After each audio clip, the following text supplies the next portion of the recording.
আমি ঘটনাটা বলি। আমি আমার ওয়াইফের সাথে ফোনে কথা বলেছি। কথা বলার ৫ মিনিটের মধ্যে সে টেলিভিশনে দেখছে আমাকে এয়ারপোর্টে গ্রেফতার করেছে। হুম। সে আমাকে ফের ফোন করলো। বলল যে, "তোমাকে নাকি এয়ারপোর্টে গ্রেফতার করেছে। তুমি আসলে ভালো আছো?" আমি বললাম, "আমি তো এয়ারপোর্টেই যাইনি।"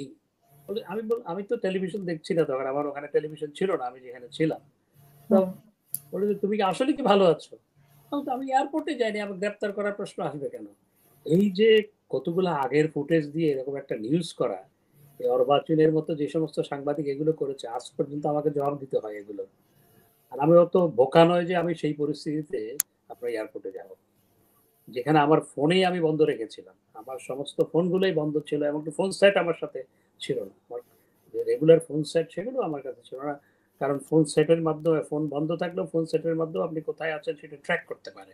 হুম। সেজন্য এমনকি আমার ফোন সেটও আমার সাথে ছিল না। আর বলছে যেখানে আমি আমার ফোন সেট আমার সাথে রাখিনি সেখানে আমি এয়ারপোর্ট কি জন্য যাব? এই যে গল্পগুলো বানানো, একেকটা গল্প। আমাদের বিরুদ্ধে নানা গল্প সাজিয়ে পত্র-পত্রিকায় যেভাবে আমাদের চরিত্র হনন করা হয়েছে, আমি আম আ একটু নিশ্চয়ই পরিস্থিতির পরিবর্তন হবে। আমার যে এয়ারপোর্টে যাওয়া সেটি বাংলাদেশের শীর্ষ আপনার টেলিভিশন চ্যানেলগুলো দেখিয়েছে। আমি পরে শুনেছি। আমি হুম, হুম, এখনো হুম। হয়। জুনায়েদ আহমেদ পলক এবং আপনি একসাথে মানে উনি জুনায়েদ পরে অ্যারেস্ট হয়েছেন, আপনি হন নাই। এরকম ব্যাপারটা এসেছিল। আমি কখনো ওখানে যাইনি। These are all মানে fake ৫ই আগস্টের পরে আপনি দেশেই ছিলেন, না ৫ই দেশের আগস্ট বাইরে? সপ্তাহ দেশে ছিলাম। ১ সপ্তাহ দেশে ছিলেন। কয়েক সপ্তাহ। কয়েক সপ্তাহ। আচ্ছা। তার মানে কি আপনি সেপ্টেম্বরে এসে বাইরে, সেপ্টেম্বরে বা অক্টোবরের দিকে আমি প্রায় মাসখানেক পরে দেশে এসেছি। দেশের বাইরে আছেন। প্রিয় দর্শক, আমাদের সাথে যে অতিথি আজকে আছেন তিনি হচ্ছেন যে আপনারা সবাই চিনেন, সাবেক পররাষ্ট্রমন্ত্রী হাসান মাহমুদ, ডক্টর হাসান মাহমুদ। ডক্টর হাসান মাহমুদ আমাদের সাথে যুক্ত হওয়ার জন্য আপনাকে স্বাগত এবং আপনাকে আমন্ত্রণ জানাচ্ছি আমাদের আজকের শোতে। আমি প্রথমেই আপনার কাছে যেটা জানতে চাই, ডক্টর ইউনূস সম্প্রতি লন্ডন থেকে ঘুরে গিয়েছেন এবং লন্ডনে একটি সাক্ষাৎকারে উনি বলেছেন যে আওয়ামী লীগের কর্মকাণ্ড নিষিদ্ধ করা হয়েছে, আওয়ামী লীগকে ব্যান করা হয়নি। তো এই বিষয়ে আপনার কাছে শুনতে চাই যে আওয়ামী লীগের এত নেতাকর্মী, লক্ষ লক্ষ নেতাকর্মী এবং সমর্থক আছে কোটি কোটি, কিন্তু সেখানে আওয়ামী লীগের কর্মকাণ্ড নিষিদ্ধর বিষয়টিকে আপনি কিভাবে দেখছেন? প্রথমত আওয়ামী লীগকে নিষিদ্ধ করলে কি আওয়ামী লীগ নিষিদ্ধ হয়ে যায়? আওয়ামী লীগ একটা গণমানুষের দল। এটি কোনো ভুইফোর সংগঠন নয়। গণমানুষ থেকে উঠে এসছে, গড়ে উঠেছে আওয়ামী লীগ। আমাদের দেশের, আমাদের জাতির সমস্ত আন্দোলন, সংগ্রাম, স্বাধিকার আদায়ের আন্দোলন থেকে শুরু করে স্বাধীনতা সংগ্রাম, স্বাধীনতা যুদ্ধে আওয়ামী লীগ নেতৃত্ব দিয়েছে জাতির পিতা বঙ্গবন্ধু শেখ মুজিবুর রহমানের নেতৃত্বে।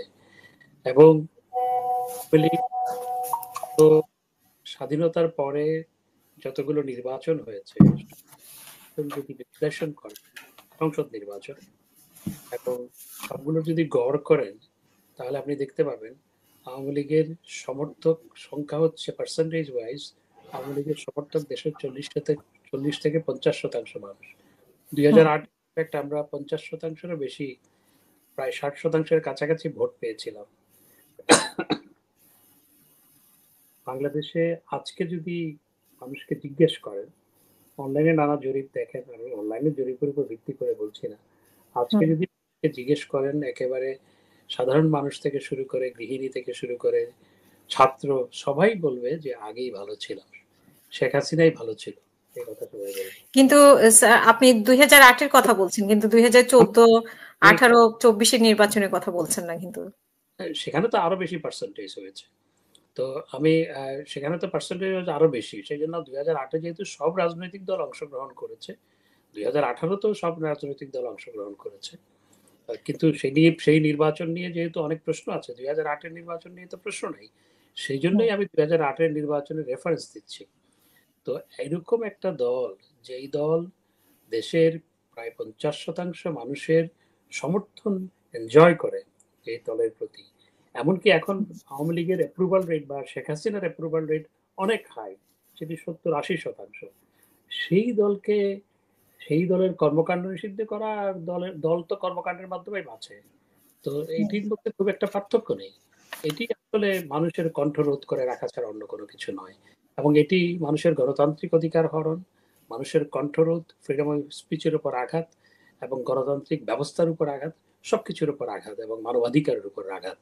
তো এটি এটি আসলে বাট আওয়ামী লীগকে কর্মকাণ্ড নিষিদ্ধ করে আওয়ামী লীগের কর্মকাণ্ড কখনো দমিয়ে রাখা যাবে না। আওয়ামী লীগের কি কর্মকাণ্ড বাংলাদেশে বন্ধ আছে নাকি অন্য কোথাও বন্ধ আছে? আওয়ামী লীগের কর্মকাণ্ড চলছে। বাংলাদেশে তো আমরা দেখতে পাচ্ছি না, আমরা শুধু লন্ডনে দেখলাম যে ডেমনস্ট্রেশন করতে বাংলাদেশেও মানে বেশ হয়, বাংলাদেশে ডেমনস্ট্রেশন হয়, সেগুলো পত্রিকায় লিখতে দেওয়া হয় না, সেগুলো টেলিভিশনে প্রচার করতে দেওয়া হয় না। এবং আজকে গণমাধ্যমের স্বাধীনতা, আপনি যদি, আমি তো গণমাধ্যম বিষয়ক মন্ত্রী ছিলাম 5 বছর, দলের প্রচার সম্পাদক ছিলাম 7 বছর, এবং আজকে গণমাধ্যমের স্বাধীনতার দিকে একটু তাকান, আপনি তাকিয়ে দেখেন কয়শো সাংবাদিক আজকে গ্রেপ্তার, কত শত সাংবাদিকের বিরুদ্ধে হত্যা মামলা বা হত্যা চেষ্টা মামলা, এবং বিদেশে ছিল তার বিরুদ্ধে হত্যা মামলা, হত্যা চেষ্টা মামলা। এবং আজকে সাংবাদিকদের যে সমস্ত সংগঠন, আন্তর্জাতিক সংগঠন, সিপিজে থেকে শুরু করে নানা সংগঠনগুলো বলছে পৃথিবীর সবচাইতে যে 10টি দেশ সাংবাদিকদের জন্য ঝুঁকিপূর্ণ বা সাংবাদিকতা যেখানে ঝুঁকিপূর্ণ সেখানে বাংলাদেশ একটি। সেখানে তো কোনো কিছু প্রচার করতে দেওয়া হয় না। আমাদের চরিত্র হনন করার জন্য নানা ধরনের সংবাদ প্রচার করা হয়েছে, পুশ করে সংবাদ প্রচার করা হয়েছে। প্রথম চেষ্টা ছিল কয়েক মাস হচ্ছে আওয়ামী লীগের নেতাদের চরিত্র হনন, তাদেরকে দুর্নীতিবাজ বাড়ানো, চরিত্র হনন। আমরা প্রতিবাদ দিয়েছি, সেই প্রতিবাদ ছাড়বে না। আমি তো আহ, দলের প্রচার সম্পাদক, গণমাধ্যম তথ্য সম্প্রচার মন্ত্রী থাকার কারণে সাংবাদিকদের সাথে ব্যাপক আমার সম্পর্ক আছে।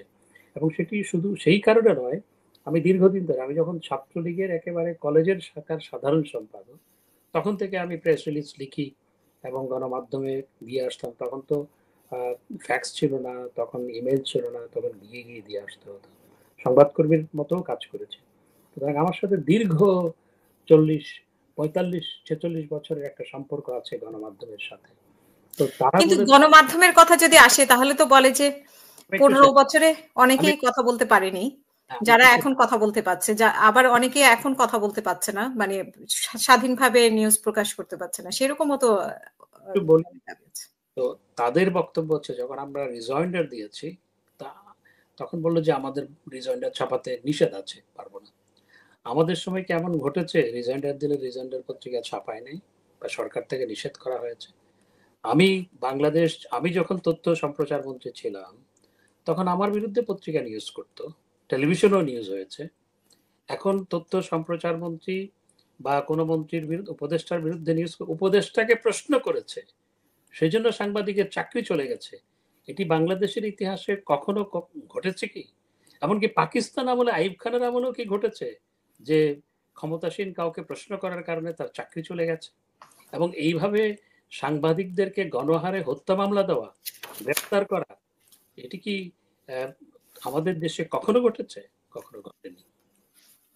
কিন্তু আপনি তথ্য মন্ত্রণালয়ে ছিলেন বা আপনি অনেক মানে পরে পররাষ্ট্র মন্ত্রণালয়ে ছিলেন, কিন্তু বলা হয় যে টকশোতে যারা যেত, টকশোর বক্তারা, তাদেরকে টেলিভিশনের পক্ষ থেকে নির্দিষ্ট একটা টাইম বলে দেওয়া হতো, যারা বিপক্ষে বলতো, মানে আওয়ামী লীগ সরকারের বিপক্ষে যখন কথা বলতো, আওয়ামী লীগ এবং সরকার, তাদের লিমিটেশন থাকতো। তো সেই জায়গাটা থেকে অনেকে মুক্তি পেয়েছে, টকশোতে এখন সেই পজিশনে পড়তে হয় না, এমনটা অনেকে বলছেন। সেই বিষয়ে আপনি কি বলবেন?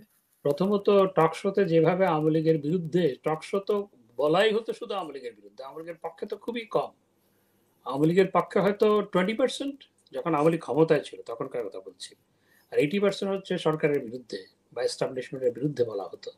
আর এখন যারা এই গল্পগুলো বলছে, তারা বর্তমান সরকারের আনুকূল্য পাওয়ার জন্য বা তাদের সাথে সম্পর্ক আপনার ঠিক রাখার জন্য, অথবা তাদের উপর যাতে খড়গ নেমে না আসে, সেই জন্য এই সমস্ত কথাগুলো বলছে বেশিরভাগ ক্ষেত্রে।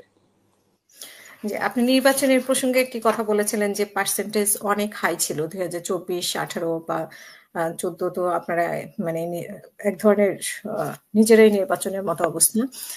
তো সেইখানে পার্সেন্টেজ হাই বলছেন, কিন্তু আবার বলছেন যে নির্বাচনটা ঠিক মতো মানে সব দলের অংশগ্রহণে হয়নি। আমি আপনাকে শুধু একটা উদাহরণ দিই। আপনি 79-এর ইলেকশন সম্পর্কে হয়তো আপনার ধারণা নাই, 79-এ হয়তো আপনার জন্ম হয়েছে কিনা আমি জানি না। তখন আমি কলেজ ছাত্রলীগের সাধারণ সম্পাদক, এবং তখন আমি প্রথম ভোটার হই, তার আগে ভোটার হয়েছি। তো এখন 79-এর ইলেকশনে যখন আওয়ামী লীগের সবচেয়ে, বঙ্গবন্ধুর হত্যাকাণ্ডের পর আওয়ামী লীগের কর্মকাণ্ড 77 সালে শুরু হয়, এরপরে ৭৬ সালে শুরু হয় সীমিত আকারে, তারপর ৭৭ সালে। তো তখন আওয়ামী লীগের সবচেয়ে নাজুক অবস্থা। সেই নাজুক অবস্থার মধ্যেও আওয়ামী লীগ ভোটের পার্সেন্টেজে প্রায় ৩৫% ভোট পেয়েছিল এই দল। আপনি হুম, ইতিহাস যদি দেখেন, সেটি হচ্ছে আওয়ামী লীগের ভোট প্রাপ্তির সর্বনিম্ন হার। সেই দলকে আপনি কর্মকাণ্ড নিষিদ্ধ করবেন, যেই দলের নেতৃত্বে দেশটাই স্বাধীন হয়েছে। আজকে আজকে যে আমরা বাংলাদেশ পরিচয় দিচ্ছি, এই দেশটাই কিন্তু স্বাধীনতা সংগ্রামে নেতৃত্ব দিয়েছে বাংলাদেশ আওয়ামী লীগ। এটা আমি একটু বিশ্লেষণ করে বলি। যখন ৭১ সালে কিন্তু একটি সরকার ছিল, যেটিকে মুজিবনগর সরকার বলা হয়, যেটি বাংলাদেশের প্রথম সরকার। হুম, সেই সরকারের রাষ্ট্রপতি ছিলেন জাতির পিতা বঙ্গবন্ধু শেখ মুজিবুর রহমান, উপরাষ্ট্রপতি ছিলেন সৈয়দ নজরুল ইসলাম, প্রধানমন্ত্রী ছিলেন তাজউদ্দিন আহমেদ। তাদের নেতৃত্বে সরকার ছিল। সেই সরকারে আমরা মুক্তিযুদ্ধের সেক্টর কমান্ডারের কথা বলি না, সেই সরকারেই কিন্তু মুক্তিযুদ্ধের সমস্ত সেক্টর কমান্ডারদের নিয়োগ দিয়েছিল। প্রত্যেক সেক্টর কমান্ডার ৪০০ টাকা করে ভাতা পেত সেই সরকারের কাছ থেকে। এবং দেশ ১৬ই ডিসেম্বর স্বাধীনতা অর্জনের পর সেই সরকার যুদ্ধকালীন সময়ে কলকাতায় স্টেশন ছিল, সেই সরকারেই এসে কিন্তু দেশ পরিচালনা শুরু করেছিল। কারণ সেই সরকারই স্বাধীনতা যুদ্ধে নেতৃত্ব দিয়েছিল এবং আওয়ামী লীগেই ম্যান্ডেট পেয়েছিল দেশ পরিচালনার ৭০ নির্বাচনে। সুতরাং যেই দলের নেতৃত্বে দেশের স্বাধীনতা এসেছে, যেই দল এই দেশের স্বাধীনতা সংগ্রামে নেতৃত্ব দিয়েছে, আপনি সেই দলের কর্মকাণ্ড নিষিদ্ধ করে দিলেন। নিষিদ্ধের প্রসঙ্গ তো এর এসেছে চেয়ে জুলাই আন্দোলনের বিষয়টি নিয়ে। তো হ্যাঁ, সেখানে আপনাদের কি কোনো ভুল ছিল না? আপনি কি সেটা দাবি করবেন? আমি আমি প্রত্যেক সরকারেরই ভুল থাকে। কোন সরকার পৃথিবীতে আজ থেকে ৫০০ বছর আগ পর্যন্ত কিংবা আজ থেকে ৫০০ বছর পর পর্যন্ত একেবারে শতভাগ নির্ভুল কাজ করতে পারে না বা পারেনি। কারণ প্রত্যেক সরকারেরই ভুল থাকে। আমাদেরও নানা ভুল ছিল সরকার পরিচালনা করার ক্ষেত্রে। কিন্তু এই ভুল ভ্রান্তির মধ্য দিয়েও যেটি সত্য, সেটি হচ্ছে বাংলাদেশ স্বল্পোন্নত দেশ থেকে মধ্যম আয়ের দেশে উন্নীত হয়েছে। বাংলাদেশ $৮০ বিলিয়ন অর্থনীতি থেকে সেটি প্রায় $500 বিলিয়ন অর্থনীতিতে উপনীত হয়েছে।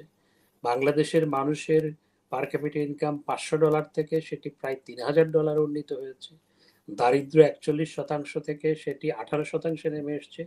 অতি দারিদ্র ২২% থেকে ৫% নেমে এসছে। এই তো ভুলভ্রান্তির মধ্যেই সেখানে আপনি দুর্নীতির বিষয়টা কি বলবেন? আসছে, একটি একটি বলি আমি। এবং এবং হ্যাঁ, সব সবসময়ই দুর্নীতি ছিল। আমাদের সরকারের সময়ে দুর্নীতি ছিল না তা নয়। মার্কিন যুক্তরাষ্ট্রেও দুর্নীতি আছে, যুক্তরাজ্যেও দুর্নীতি আছে এবং প্রত্যেক দেশেই কম বেশি দুর্নীতি আছে। স্ক্যান্ডিনেভিয়ান কান্ট্রি গুলোতে একটু কম আছে, কিন্তু সব দেশেই কম বেশি দুর্নীতি আছে। আমাদের সময়ে যে দুর্নীতি ছিল না তা নয়, কিন্তু দুর্নীতির অপরাধে আমাদের এমপিরা জেলে গেছে আমরা সরকারে থাকাকালীন। আমাদের এমপিদের বিরুদ্ধে মামলা হয়েছে। হ্যাঁ, আমরা সরকারে থাকাকালীন দুর্নীতি দমন কমিশন স্বাধীনভাবে কাজ করত। সুতরাং আহ, দুর্নীতি ছিল। হ্যাঁ, সেটা হয়তো আমরা আরো বেশি একটু লাগাম টেনে ধরতে পারতাম। মাননীয় প্রধানমন্ত্রীর প্রচেষ্টা সবসময় ছিল, কিন্তু প্রধানমন্ত্রী একার পক্ষে সবকিছু করা সম্ভবপর না। সুতরাং ছিল। এবং আজকের কথা শুনুন, আজকে একজন এপিএস এর মাত্র ৬ মাসে কি আমরা কাহিনী শুনছি, আরো অন্যান্য কাহিনীগুলো কি শুনছি। আমরা তো প্রায় ১৬ বছর ক্ষমতায় ছিলাম, বা ১৬.৫ বছর, ১৬.৫ বছরের একটু বেশি। মাত্র ৬ মাসে যা ঘটেছে সেটির সাথে ১৬ বছর, ১৬.৫ বছরের একটু তুলনা করুন। তো হুম, দুর্নীতি যে ছিল না তা নয়। তবে আমাদের যে জুলাই আগস্টের যে আন্দোলন, সেখানে আমাদের কি ভুল ছিল? অবশ্যই আমাদের ভুল ছিল। আমি মনে করি যে শুরুতেই যদি ছাত্রদের সাথে আমরা আলোচনা করে বিষয়টিকে পুরোপুরিভাবে আদালতের উপরে ছেড়ে না দিয়ে ছাত্রদের সাথে আলোচনা করে সমাধান হতো, তাহলে যারা কুচক্রী ছিল, যাদের রাজনৈতিক উদ্দেশ্য ছিল, যারা হুম। ছাত্রদেরকে রাজনৈতিক উদ্দেশ্যে ব্যবহার করেছে, তারা সেই সুযোগটি পেত না। এটি অবশ্যই আমাদের ভুল ছিল। তো সেখানে আপনি কি মনে করেন যে আপনাদের সেই কারণে ক্ষমা চাওয়া উচিত? মানে জুলাই আগস্টে যা ঘটেছে, এতজনের প্রাণ গেল, এখনো হসপিটালে পড়ে আছে। আহ, যাদের বাচ্চারা মারা গিয়েছে তারা এখনো কান্নাকাটি করে, আমাদের সাথে লাইভে আসে। তো আমি প্রচন্ড একটু কষ্টের আমি এই বিষয়। আমি এই ব্যাপারে একটু বিশ্লেষণ করি। এখন ছাত্রদের ঘরের মধ্যে আপনার সাইলেন্সার ফিট করা ওই যে আপনার দূরবীন ফিট করা অস্ত্র পাওয়া যাচ্ছে, যে অস্ত্র জুলাই আগস্টে ব্যবহার ছাত্রদের বাড়িতে, এই সরকারই উদ্ধার করছে, সেনাবাহিনী উদ্ধার করছে। এবং আজকে যে মৃত্যুর প্রথমে বলা হলো যে 200 জনের মতো মারা গেছে, তারপর বলে 400 জন, তারপর বললাম দেখলাম 800 জন, তারপর বলে 1400 জন, তারপর বলে 2000 জন, কোনো তালিকা নাই। এবং অনেক জুলাই আগস্টের শহীদ এখন আবার সশরীরে ফেরত এসছে, প্রায় শখানিক শখানিক যাদেরকে শহীদ বলা হয়েছিল প্রায় তারা ফেরত এসছে। এবং আপনি সামাজিক যোগাযোগ মাধ্যমে অনেক ভিডিও দেখবেন, যে ভিডিওতে তারা বলছে যে এমনকি কেন আজকে উপদেষ্টাদের মধ্যেও কেউ কেউ স্বীকার করেছে যে তখন একটি চক্রান্ত হয়েছে এবং এই সরকার হটানোর জন্য এই ঘটনাগুলো ঘটানো হয়েছে। উপদেষ্টাদের মধ্যে দু একজন বলেছে। এবং স্বরাষ্ট্র উপদেষ্টা আপনার ব্রিগেডিয়ার সাখাওয়াত সাহেব তিনি বলেছিলেন, তিনি যখন স্বরাষ্ট্র উপদেষ্টা ছিলেন, যে এই যে মানুষ যে মারা গেছে যেগুলিতে, সেইগুলি তো পুলিশের হাতে নেই, এইগুলি কোত্থেকে আসলো। এটি বলার 2 দিনের বা 3 দিনের মাথায় তাকে সরিয়ে দেওয়া হলো। তা আসলে ঘটনা কে ঘটিয়েছে। এবং জামাতের আমির সাহেব বলেছেন যে বিএনপির সাথে বাহাসের সময় যে আমি কিন্তু সব ফাঁস করে দিব। তো এই যে ঘটনাগুলো ঘটেছে বা এই হত্যাকাণ্ডগুলো ঘটেছে, এবং আরেকজন সমন্বয়ক স্বীকার করেছে আমরা যদি মেট্রো রেল না পোড়াতাম, আমরা যদি পুলিশের উপর হামলা না চালাতাম, আমরা যদি পুলিশ স্টেশন না পোড়াতাম, আমরা যদি বিটিভি না পোড়াতাম, তাহলে তো সরকারের পতন হতো না। এগুলো তো তারা নিজেরাই স্বীকার করছে। তো জুলাই আগস্টে এবং মাননীয় প্রধান উপদেষ্টা ডিউ রেসপেক্ট, তার প্রতি ডিউ রেসপেক্ট রেখে আমি বলতে চাই তিনি আমেরিকায় গিয়ে বলেছেন মেটিকুলাস ডিজাইনের মাধ্যমে এগুলো করা। তো আসলে দায়টা কার? It's a big $1 million question. সুতরাং হ্যাঁ, এখানে সরকারের দায়, অবশ্যই সরকারের দায় আছে। সেটা হচ্ছে যখন এই মেট্রো রেল পোড়ানো হচ্ছে, আপনি কতগুলো পুলিশ মারা গেছে, আপনি তো নারী, একজন নারী পুলিশ, সে প্রেগনেন্ট, সে প্রাণ ভিক্ষা চেয়েছে, প্রাণ ভিক্ষা চেয়েছে যে আমার পেটে বাচ্চা, আমাকে মেরো না, তাকে মেরে ফেলা হয়েছে। পুলিশকে ধরে নিয়ে পিটিয়ে মেরে ঝুলিয়ে রাখা হয়েছে লাশ। আমাদের নেতা কর্মীদের আপনার অনেককেই পিটিয়ে ঝুলিয়ে রাখা হয়েছে রংপুরে, গাজীপুরে, বিভিন্ন জায়গায় পিটিয়ে। আজ বাংলাদেশের যে কোনো সভ্য সমাজে কোনো একটি কুকুরকেও যদি কেউ পিটিয়ে মারে, মানুষ কিন্তু প্রতিবাদ করে। এবং বাংলাদেশে জুলাই আগস্টে আমাদের নেতা কর্মীদের এবং পুলিশকে পিটিয়ে মেরে লাশ ঝুলিয়ে রাখা হয়েছে। এই যে বিভৎসতা, এটা তো আমরা আফগানিস্তানে দেখেছি। কারা এই ঘটনাগুলো ঘটিয়েছে এবং কারা মেটিকুলাস ডিজাইন করেছে, আজকে তো আস্তে আস্তে কথাগুলো ফাঁস হচ্ছে। আমাদের ব্যর্থতা হচ্ছে, আমাদের ব্যর্থতা হচ্ছে আমরা সেই ষড়যন্ত্র শনাক্ত করতে পারিনি, আমরা সেই ষড়যন্ত্রকে মোকাবেলা করতে পারিনি, এবং সময় মতো আমরা ছাত্রদের সাথে বসে জিনিসটা সমাধান করতে পারিনি। আর এখানে আমার একটি প্রশ্ন, যে যেখানে সরকার কোটা বাতিল করেছিল, সেখানে হাইকোর্টের একটা বেঞ্চ কেন স্বপ্রণোদিত হয়ে আপনার একটা আপিলের প্রেক্ষিতে, অবশ্য একটি পিটিশনের প্রেক্ষিতে করেছে, তো কেন তারা এই কোটা পদ্ধতি বাতিলের রায় দিল? আমার তো মনে হয় ষড়যন্ত্রের সাথে তারাও যুক্ত ছিল, যে এই ধরনের আনরেস্ট করার জন্য তারাও যুক্ত ছিল।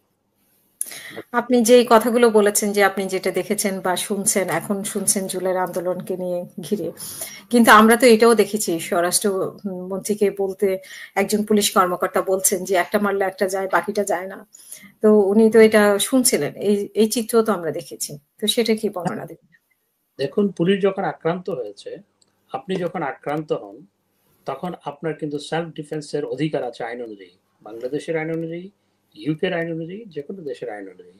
আপনাকে কেউ যদি মারতে আসে, আপনি আত্মরক্ষার্থে আপনি কিন্তু প্রতিপক্ষকে আক্রমণ করতে পারেন। পুলিশ সেই ক্ষেত্রে যখন আক্রান্ত হয়েছে, যখন রাষ্ট্র আক্রান্ত হয়েছে, রাষ্ট্রীয় সম্পত্তি আক্রান্ত হয়েছে, পুলিশ নিজে আক্রান্ত হয়েছে, তখন পুলিশকে ব্যবস্থা গ্রহণ করতে হয়েছে। তখন কি পুলিশ মানে গুলি চালানোর জন্য অনুমতি দেওয়া হয়েছে এবং সে একটা গুলি করলে যতদূর জানি মাননীয় প্রধানমন্ত্রী সবসময় গুলি চালানোর বিপক্ষে ছিল, আমি জেনে বলছি, সবসময় এই বল প্রয়োগের বিপক্ষে। কিন্তু 5ই আগস্টে তো আমরা জানি যে সেনাপ্রধান রাজি হয়নি দেখেই ওনাকেও রিকোয়েস্ট করা হয়েছিল। এগুলো গল্প, এগুলো আপনি কোত্থেকে শুনেছেন? সেনাপ্রধান আপনাকে বলেছে না কে বলেছে? এই যে গল্পগুলো ছড়িয়ে দেওয়া হয়, তো মাননীয় প্রধানমন্ত্রী তো চাইলে ক্ষমতায় থাকতে পারতো, আরো বল প্রয়োগ করে ক্ষমতায় থাকতে পারতো। তিনি যদি ডাক দিত আওয়ামী লীগের সমস্ত নেতাকর্মীদের তোমরা ঢাকায় আসো, গণভবনের চারপাশে আসো, আসতো না? অবশ্যই আসতো। মাননীয় প্রধানমন্ত্রী আমাকে নিজে বলেছেন যে আমি এই ধরনের রক্তপাতের মধ্যে ক্ষমতায় থাকতে চাই না, আমাকে নিজে বলেছেন। সুতরাং তিনি যদি চাইতেন তিনি কিন্তু আরো বল প্রয়োগ করে ক্ষমতায় থাকতে পারতেন।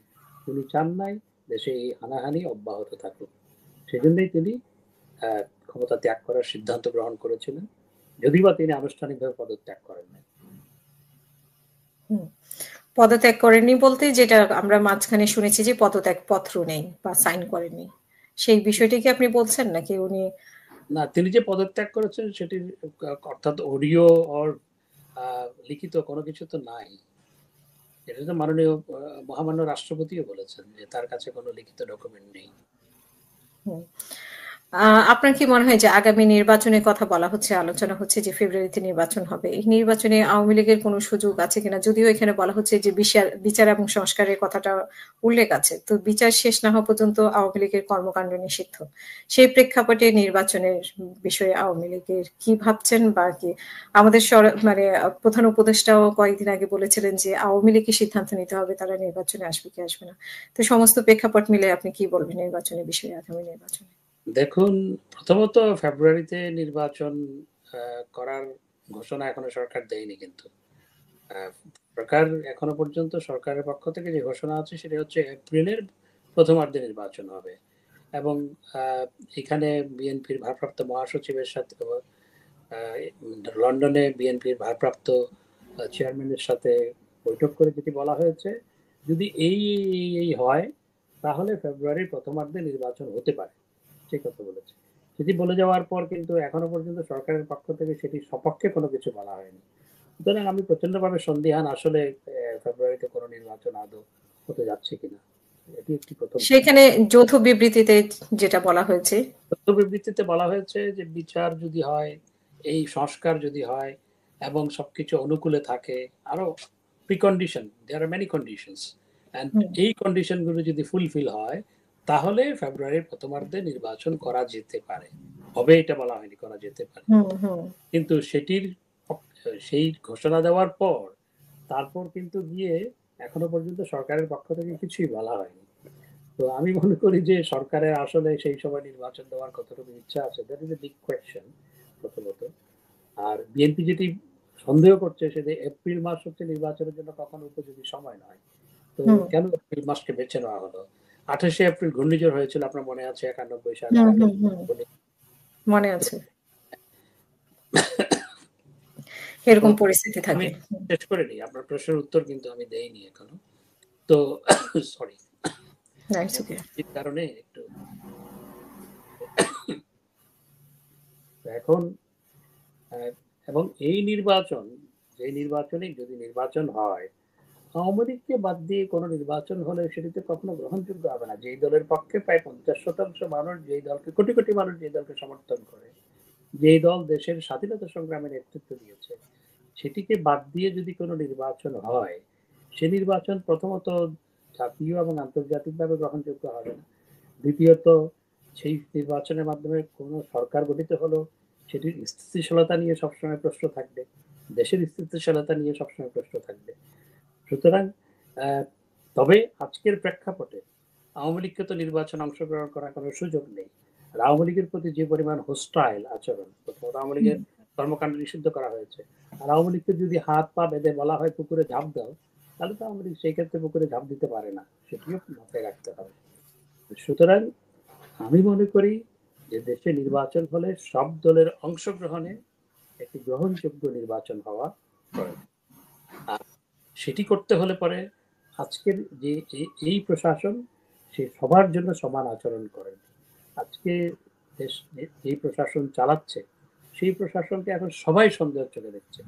বিএনপি সন্দেহের চোখে দেখছে, আওয়ামী লীগের প্রতি তারা প্রচন্ড হোস্টাইল, আওয়ামী লীগকে তো তারা প্রতিপক্ষ ভাবছে বা আওয়ামী লীগের কর্মকাণ্ড নিষিদ্ধ করেছে। বিএনপি তাদেরকে বিশ্বাস করে না, এখন এনসিপিও মধ্যে বিশ্বাস করে না, আবার জামাতও প্রশ্ন রাখে, এবং সবার আজকে সন্দেহের তীর তাদের দিকে। সুতরাং এই পরিস্থিতিতে এই সরকারের পক্ষে আদৌ নির্বাচন করা বা গ্রহণযোগ্য একটি নির্বাচন করা তো কোনোভাবেই সম্ভবপর নয়। আদৌ নির্বাচন করা কতটুকু সম্ভব সেটি আমি জানি। জাতিসংঘের আবাসিক প্রতিনিধি উনি যেটা বলেছেন, অংশগ্রহণমূলক বলতে ওনারা বোঝাচ্ছেন যে জনগণের অংশগ্রহণ, মানে সব দলের অংশগ্রহণ না। তিনি সেটি ঠিক সেভাবে বলেননি। এটি নিয়ে প্রচন্ড সমালোচনা হয়েছে এবং উইদিন ইউএন অলসো তার এই বক্তব্যের জন্য আমি যতদূর জানি, আমি যেহেতু দেশের পররাষ্ট্র ছিলাম, উইদিন ইউএন এই নিয়ে সমালোচনা হয়েছে। এরপরে তিনি চুপসে গেছেন। আরেকটি বিষয় যেটা নিয়ে আওয়ামী লীগের নিষিদ্ধ নিয়ে প্রশ্ন উঠেছিল বা একটা আন্দোলন হয়েছিল, সেখানে আব্দুল হামিদের চলে যাওয়া, কিন্তু এই নিয়ে আব্দুল হামিদ চলে গিয়েছেন, এটা নিয়ে প্রচন্ড ক্ষোভ প্রকাশ হলো বিভিন্ন মহল থেকে। আবার উনি এবং ওই সূত্র ধরেই কিন্তু আন্দোলনটা হয়েছিল এবং আওয়ামী লীগের কর্মকাণ্ড নিষিদ্ধ করা হয়েছে। আবার কিন্তু আব্দুল হামিদ চলে আসলেন। তো এই বিষয়টাকে আপনি কিভাবে দেখছেন? জনাব আব্দুল হামিদ সাহেব, মহামান্য প্রাক্তন রাষ্ট্রপতি, তিনি কিন্তু চলে যাওয়ার জন্য যাননি। তিনি হাসপাতালে চিকিৎসাধীন ছিলেন। তিনি চিকিৎসা নেওয়ার জন্য ডাক্তারদের পরামর্শে তিনি চিকিৎসা নিতেই গিয়েছিলেন। তিনি পালিয়ে যাওয়ার জন্য যাননি। পালিয়ে যাওয়ার জন্য গেলে উনি এয়ারপোর্ট দিয়ে যেতেন না। এবং কারণ আব্দুল হামিদ সাহেবকে লুকিয়ে এয়ারপোর্ট দিয়ে নেওয়ার কোনো সুযোগ নাই। তো সুতরাং উনি কিন্তু চিকিৎসার জন্যই যাচ্ছিলেন। কিন্তু সেটি নিয়ে যেভাবে একজন সাংবাদিক প্রশ্ন করার পর, আমার প্রশ্ন হচ্ছে যারা যে সমস্ত সাংবাদিক এ নিয়ে আপনার পত্রপত্রিকা লিখেছেন, তারা সেভাবে লিখলেন কেন? আর দ্বিতীয়ত, এই সাংবাদিকদের প্রশ্ন এবং লেখালেখির প্রেক্ষিতে স্বরাষ্ট্র উপদেষ্টা যেভাবে রিয়াকশন দিলেন, এটি তো অনভিপ্রেত। এখন আব্দুল হামিদ সাহেব প্রমাণ করেছেন যে তিনি আসলে পালিয়ে যাওয়ার জন্য জানি, তিনি চিকিৎসার জন্য গিয়েছিলেন এবং তিনি চিকিৎসা শেষ করে দেশে চলে এসেছেন। তো এই ধরনের আসলে কোন একটা হুজুগ তুলে দেওয়া এবং একজন মানুষ, ইনোসেন্ট মানুষকে প্রশ্নবিদ্ধ করা, এগুলো সমীচীন নয়। যেগুলো দেশে আজকে হচ্ছে, এটি আসলে আমাদের দেশের জন্য কখনো কাম্য নয়, আমাদের সমাজের জন্য কখনো কাম্য নয়। নিশ্চয়ই আপনিও মনে করেন যে আজকে যে প্রতিটি মানুষ অস্বস্তির মধ্যে আছে, যন্ত্রণার মধ্যে আছে, অনিশ্চয়তার মধ্যে আছে, যেটি আমাদের দেশের জন্য সমাজের সত্যি। পালিয়ে যাওয়ার প্রসঙ্গে যেহেতু এসেছে, আপনার কাছে একটু প্রশ্ন করতে চাই যে আসলে পালিয়েও অনেকে গিয়েছেন। কেউ সীমান্ত দিয়ে গিয়েছেন, কেউ প্লেনে গিয়েছেন। তো সেই প্রসঙ্গে মানে অনেক কড়াকড়ির মধ্যে যারা এয়ারপোর্ট দিয়ে পালিয়ে গিয়েছেন, কিভাবে গেছেন? তার মধ্যে আপনিও একজন, যে পালিয়ে না, আপনি চলে গেছেন দেশের বাইরে। তো সেটা আসলে কিভাবে সম্ভব হয়েছে? আমি কখনো এয়ারপোর্ট যাইনি। এই গল্পগুলো কিছু কিছু সাংবাদিক সাজিয়েছিল। আমি ঘটনাটা বলি। আমি আমার ওয়াইফের সাথে ফোনে কথা বলেছি। কথা বলার 5 মিনিটের মধ্যে সে টেলিভিশনে দেখছে আমাকে এয়ারপোর্টে গ্রেফতার করেছে। হুম। সে আমাকে ফের ফোন করলো, বলেছে তোমাকে নাকি এয়ারপোর্টে গ্রেফতার করেছে, তুমি আসলে ভালো আছো? আমি তো এয়ারপোর্টে যাইনি। আমি তো টেলিভিশন দেখছি না তখন, আমার ওখানে টেলিভিশন ছিল না আমি যেখানে ছিলাম। তো বলেছে তুমি কি আসলে কি ভালো আছো? আমি এয়ারপোর্টে যাইনি, আমাকে গ্রেফতার করার প্রশ্ন আসবে কেন? এই যে কতগুলো আগের ফুটেজ দিয়ে এরকম একটা নিউজ করা, এই অর্বাচীনের মতো যে সমস্ত সাংবাদিক এগুলো করেছে, আজ পর্যন্ত আমাকে জবাব দিতে হয় এগুলো। আর আমি অত বোকা নয় যে আমি সেই পরিস্থিতিতে আপনার এয়ারপোর্টে যাব, যেখানে আমার ফোনেই আমি বন্ধ রেখেছিলাম। আমার সমস্ত ফোনগুলোই বন্ধ ছিল, এমনকি ফোন সেট আমার সাথে ছিল না। আমার যে রেগুলার ফোন সেট সেগুলো আমার কাছে ছিল না। কারণ ফোন সেটের মাধ্যমে, ফোন বন্ধ থাকলেও ফোন সেটের মাধ্যমে আপনি কোথায় আছেন সেটা ট্র্যাক করতে পারে। সেই জন্য এমনকি আমার ফোন সেটও আমার সাথে ছিল না। আর বলছে যেখানে আমি আমার ফোন সেট আমার সাথে রাখিনি, সেখানে আমি এয়ারপোর্ট কি জন্য যাব? এই যে গল্পগুলো বানানো, এক একটা গল্প আমাদের বিরুদ্ধে, নানা গল্প সাজিয়ে পত্রপত্রিকায় যেভাবে আমাদের চরিত্র খনন করা হয়েছে, আমি নিশ্চয়ই পরিস্থিতির পরিবর্তন হবে। এগুলোর তো আমি যদিও বা প্রত্যেকটিরই জবাব দিয়েছি, কিন্তু এইভাবে একজন রাজনীতিবিদের আপনার চরিত্র হনন হচ্ছে রাজনীতিবিদকে হত্যা করা। এবং যেভাবে এগুলো করা হয়েছে শুধু আমার বিরুদ্ধে নয়, অনেকের বিরুদ্ধে, বেশিরভাগের ক্ষেত্রে করা হচ্ছে, এটি আসলে সমীচীন নয়। এবং এই ক্ষেত্রে কিছু সাংবাদিক বাধ্য হয়ে এগুলো লিখতে বাধ্য হচ্ছেন। আবার কেউ কেউ এগুলোকে আপনার গড্ডালিকা প্রবাহে গা ভাসিয়ে দিয়েও সেগুলো করছেন। এটি সমীচীন নয়। এবং আপনাকে আমার এয়ারপোর্টে যাওয়া, সেটি বাংলাদেশের শীর্ষ আপনার টেলিভিশন চ্যানেলগুলো দেখিয়েছে। আমি পরে শুনেছি। আমি হুম, হুম, এখনো হুম। হয়। জুনায়েদ আহমেদ পলক এবং আপনি একসাথে মানে উনি জুনায়েদ পরে অ্যারেস্ট হয়েছেন, আপনি হন নাই। এরকম ব্যাপারটা এসেছিল। আমি কখনো ওখানে যাইনি। These are all মানে fake. ৫ই আগস্টের পরে আপনি দেশেই ছিলেন, না ৫ই দেশের আগস্ট বাইরে? দেশে ছিলাম। ১ সপ্তাহ দেশে ছিলেন। কয়েক সপ্তাহ। কয়েক সপ্তাহ। আচ্ছা। তার মানে কি আপনি সেপ্টেম্বরে এসে বাইরে, সেপ্টেম্বরে বা অক্টোবরের দিকে আমি প্রায় মাসখানেক পরে দেশে এসেছি। দেশের বাইরে গেছেন।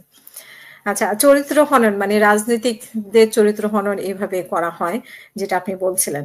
আপনি আপনার নিজস্ব বক্তব্যে অনেক ক্ষেত্রেই বলেছিলেন যে তারেক রহমান পলাতক, তারপরে খালেদা জিয়াকে নিয়েও বিভিন্ন কথা বলতেন। তো সেটাকে আপনি কিভাবে মানে বলবেন? দেখুন এখন আমাদের আপনি নিজেও তো দেশের বাইরে আছেন। দেখুন আমাদের একটা পার্টি লাইন আপ ছিল। আমি যেহেতু প্রচার সম্পাদক ছিলাম এবং আমি যেহেতু তথ্য সম্প্রচার মন্ত্রী ছিলাম, আমি পার্টির বিকল্প মুখপাত্র হিসেবে কাজ করতাম। আমাকে তো পার্টি লাইন আপে কথা বলতে হতো। শুধু আমি এইটুকু বললাম যে পার্টি লাইন আপে আমাকে কথা বলতে হবে। পার্টির একটা লাইন আপ থাকে কি বলতে হবে, হ্যাঁ, এবং কখন কোনটা বলতে হবে সেটা একটা লাইন আপ থাকে, একটা ইনস্ট্রাকশন থাকে। তো আমাকে সেই লাইনে সবসময় এখনো মির্জা ফখরুল ইসলাম আলমগীর সাহেব তো পার্টি লাইন আপের বাইরেতে গিয়ে উনি কিছু বলতে পারেন না। আর অন্যরা যারা কথা বলেন বিএনপির পক্ষে, তারাও তো পার্টি লাইন আপের বাইরে গিয়ে কোনো কিছু বলতে পারেন না, তাদেরকে বলতে হয়। আপনার কি মনে হয় যে আসলে এগুলো রাজনৈতিক যে কালচারটা চলছে এটা একটা ভুল? মানে এভাবে আমি বলা যে নিজেদেরও রাজ- তো সেরকম পরিস্থিতি হয়। আমি মনে করি যে দেশে একটা আমাদের যে রাজনৈতিক কালচার এটির পরিবর্তন হওয়া দরকার। এবং এখন যে রাজনৈতিক কালচার, আপনি আওয়ামী লীগ করলে বিএনপির বিয়ে অনুষ্ঠান মেজবান অনুষ্ঠানে যেতে পারবেন না। আপনি আওয়ামী লীগ করলে বা বিএনপি করলে আপনি আওয়ামী লীগের সাথে মিশতে পারবেন না। এটি তো হওয়া অনুচিত। হুম, আমরা সবাই রাজনীতি করব, একে অপরের বিরুদ্ধে কথা বলবো, একে অপরের বিরুদ্ধে যুক্তিতর্ক দিয়ে কথা বলবো। দিন শেষে আমরা সামাজিক জীব, আমরা সমাজবদ্ধ হয়ে থাকবো, এটি হওয়া উচিত। হুম। এই যে আপনার কি মনে হয় যে এরকম মানে তারেক রহমান, খালেদা জিয়া সম্পর্কে আপনার অতিরিক্ত বলা হয়ে গেছিল, যেগুলো এখন দেখুন, সেই প্রসঙ্গে এখন যেতে চাই না। আহ, আমি যেটা মনে করি যে আমাদের এমন ভাবে দেশের রাজনীতিটা হওয়া প্রয়োজন, সেটি হচ্ছে আমরা একে অপরের সমালোচনা করব, কিন্তু দিন শেষে আমরা একে অপরের সাথে আমাদের উঠা বসা থাকবে, চা খাবো। এটি হওয়া উচিত। এটি ছিল আগে রাজনীতিতে, যেটি রাজনীতি থেকে হুম। হারিয়ে, সেটি আমি মনে করি যে আবার রাজনীতিতে ফিরিয়ে আনা প্রয়োজন। আপনাকে একটা বিয়ের অনুষ্ঠানে দেখা গেছে। কিন্তু সেই অনুষ্ঠান দেখে নেতাকর্মী, যেহেতু আওয়ামী লীগের নেতাকর্মীরা আমাদের মানে অতিথি হয়ে আসতেন সবসময়। তাদের সাথে আমাদের একটা কানেকশন, আমি যদিও এটা অনেকেই ভালোভাবে নেয় না এখন আর। তারপরেও আমাদের সাথে কানেকশন আছে। তো তারা একটা ক্ষোভ প্রকাশ করেছে।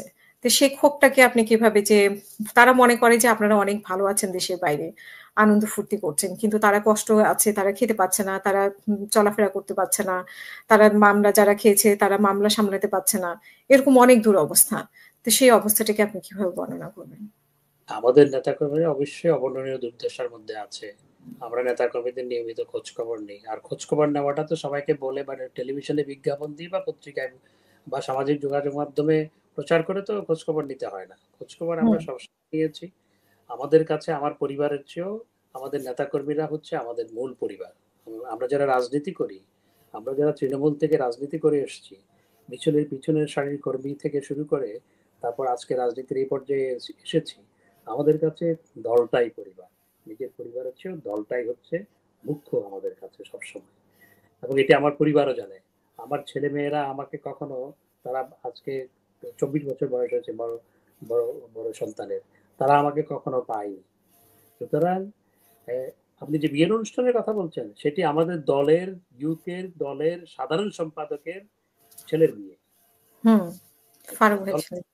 ছেলের বিয়ে, সেখানে প্রায় 1,000 দলের নেতাকর্মী গেছে। দলের হুম, 1,000 নেতাকর্মী গেছে। আমি প্রথমে বিয়ের অনুষ্ঠানে যেতে চাইনি। আমি বললাম যে বিয়ের অনুষ্ঠানে গেলে মানুষ ছবি তুলবে, মানুষ ছবি তুলে সেটা আপলোড করবে, নানা জনে নানা মন্তব্য করবে, আমি যেতে চাইনি। ফারুক ভাই অর্থাৎ আমাদের দলের সাধারণ সম্পাদক, তিনি আমাকে বহুবার ফোন করেছেন। শেষমেশ উনি যাওয়ার জন্য আমার জন্য লোক পাঠিয়েছেন, গাড়ি পাঠিয়েছেন। এরপর আমি ব্যারিস্টার রিজুম সহ কয়েকজনের সাথে আলাপ করলাম যে আমি তো যেতে চাইনি, কিন্তু ফারুক ভাই তো এরকম আমাকে যাওয়ার জন্য আহ, বলছেন। তখন বলল যে সবাই যাচ্ছে, অর্থাৎ হুম, লন্ডনে হুম। যারা আছে সবাই যাচ্ছে। এবং আমি চাঁদপুর গেছি এবং আমি মনে করি সেটি একটি দলের কর্মীদের মিলন মেলা ছিল।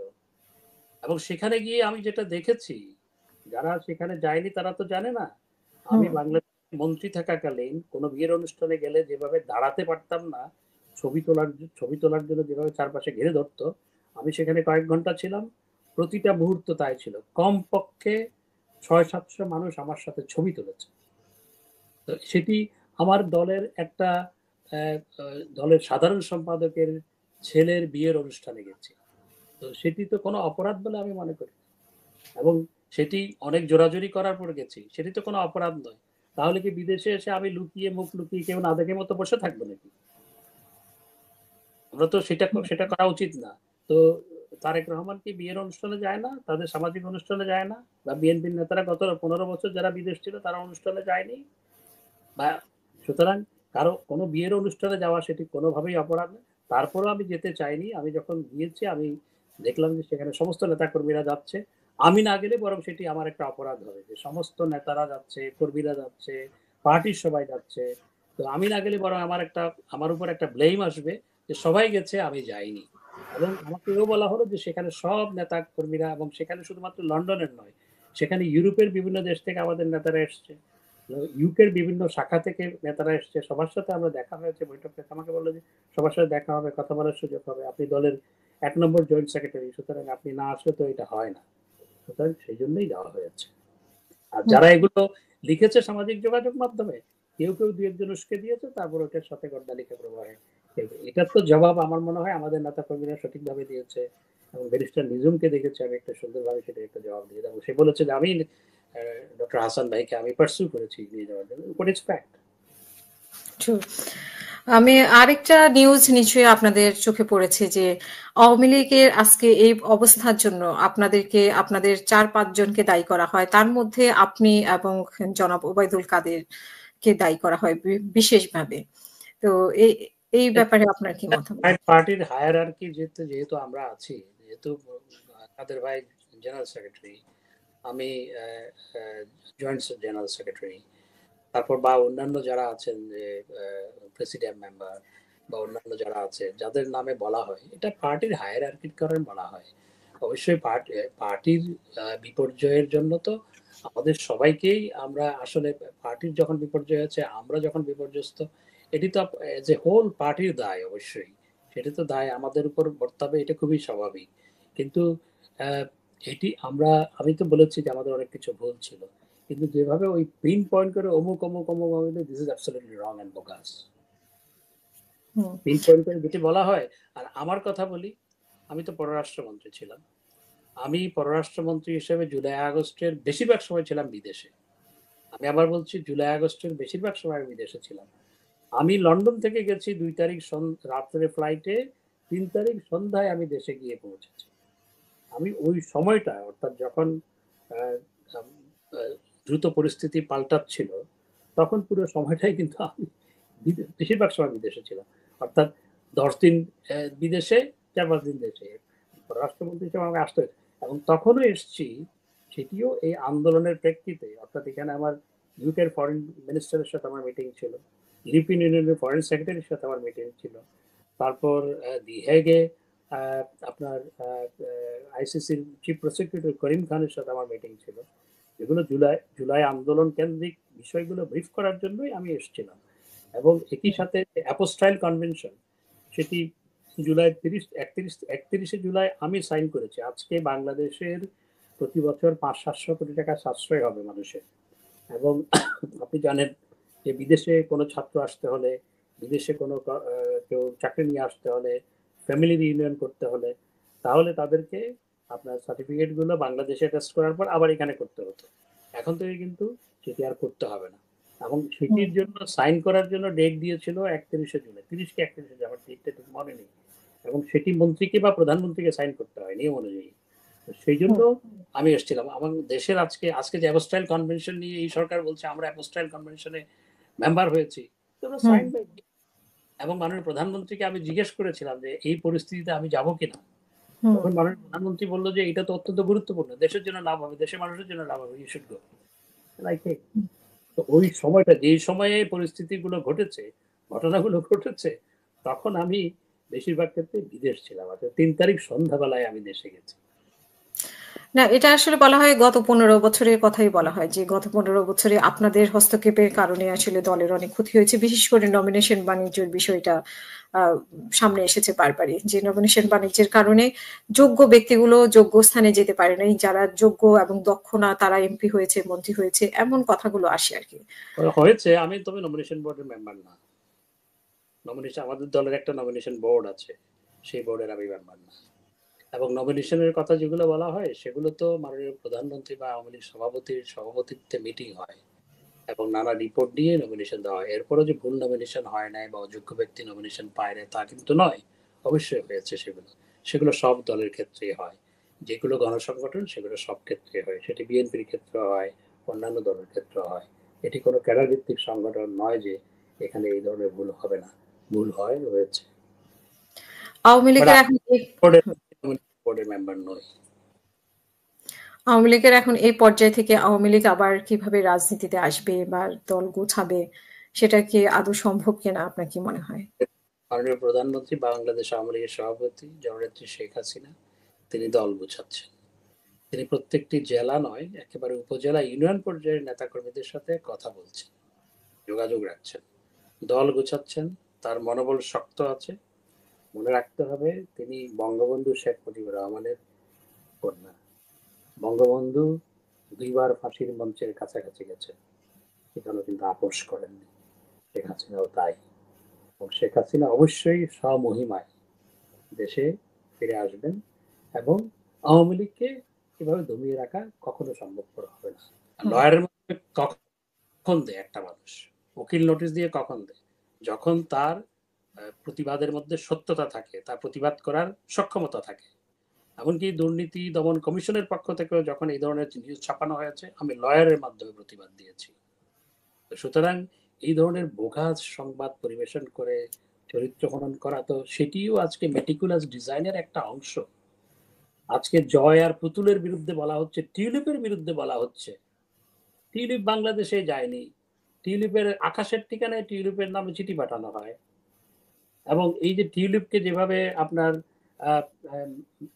হেনস্থা করা হচ্ছে এবং হয়েছে, সেটির হুম, সেটির জবাব তো মাননীয় প্রধান উপদেষ্টা ইউকেতে এসে পেয়েছেন নিশ্চয়ই। হ্যাঁ, এবং এই যে এইভাবে, অর্থাৎ পুতুল কখনো বাংলাদেশের এগুলোর সাথে কোনোভাবে নাই, জয় এবং পুতুল দুজনেই, তাদের বিরুদ্ধে যেভাবে প্রপাকাণ্ডা করা হচ্ছে, তো আমরা তো কিছুই না। তো এই ধরনের প্রপাকাণ্ডা করে আসলে আওয়ামী লীগকে আপনার প্রশ্নবিদ্ধ করা, আওয়ামী লীগ নেতাদেরকে মানুষের কাছে হেয় করা, সেই পরিকল্পনারই একটি অংশ মাত্র এগুলো। সুতরাং এগুলো আমরা প্রতিবাদ জানিয়েছি এবং এই প্রতিবাদগুলো ছাপানো হয় না, পত্রিকায় ছাপাতে দেয় না, সাংবাদিকরা চাইলেও তাদেরকে ছাপাতে দেয় না। হুম। ডক্টর হাসান মাহমুদ, অসংখ্য ধন্যবাদ আমাদের সাথে যুক্ত হওয়ার জন্য। আমরা শেষ করব, আপনার শেষ বক্তব্য প্লিজ। প্রথমত আমি মনে করি যে আজকে যেহেতু আপনি একজন সাংবাদিক, বাংলাদেশে আজকে সাংবাদিকতা গণমাধ্যম প্রচন্ড হুমকির মুখে। বাংলাদেশে আজকে মানবাধিকার বলতে কিছু নেই, কোনো কিছু অবশিষ্ট নেই।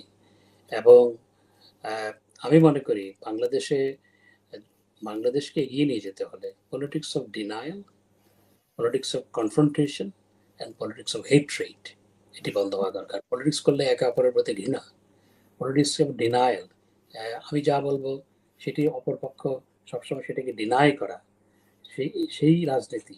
অ্যান্ড পলিটিক্স অফ কনফ্রন্টেশন, একে অপরের সাথে কনফ্রন্ট করা, এই রাজনীতির অপসারণ হওয়া দরকার। পলিটিক্স অফ এঙ্গেজমেন্ট এবং পলিটিক্স অফ আপনার একসাথে সবাই মিলে কাজ করার রাজনীতি এবং দেশকে সবাই মিলে একসাথে এগিয়ে নিয়ে যাওয়ার রাজনীতি দরকার। এবং একটা, আমি মনে করি যে একটা ন্যাশনাল রিকনসিলিয়েশন দরকার দেশে, না হয় দেশকে এগিয়ে নিয়ে যাওয়া যাবে না। যেভাবেই হোক এইভাবে যদি চলতে থাকে দেশ এগিয়ে, আজকে একদল গেছে চর দখলের যে রাজনীতি, এটি বন্ধ হওয়া দরকার। একদল গেলে আরেক দলকে ঠেঙ্গিয়ে দেশ থেকে, মহল্লা থেকে বের করে দিবে, আবার আরেক দল এসে চর দখল করবে, আবার আরেক দল আসবে। এই রাজনীতির চির অবসান হওয়া দরকার। আমি মনে করি সেটি যদি আমরা করতে পারি তাহলে দেশকে এগিয়ে নিয়ে যেতে পারবো আমরা। ধন্যবাদ। অসংখ্য ধন্যবাদ আমাদের সাথে যুক্ত হওয়ার জন্য।